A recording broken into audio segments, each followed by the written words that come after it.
Ako sa China. Ngayon, pag ayaw nila, then I will ask the Navy to bring me to the nearest boundary dyan sa Spratly, Scarborough. Bababa ako, sasakay ako ng jet ski, dala-dala ko yung flag ng Pilipino at pupunta ako doon sa airport nila, tapos itanim ko. Then I would say, this is ours and do what you want with me. Bahala na kayo. I would stake that claim, and if they want to, matagal ko ng ambisyon niya na maging hero rin ako. Pag pinatay nila ako doon, bahala na kayong umiyak dito.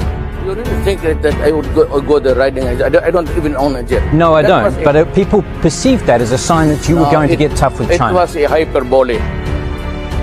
Literally, you cannot expect to ride. I don't even know how to swim.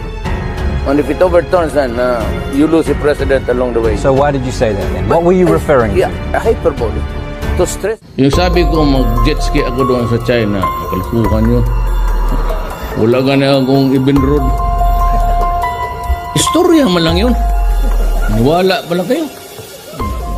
Bata. Gawain na lang ninyo kaming province, Fujian, pati Philippine province of China.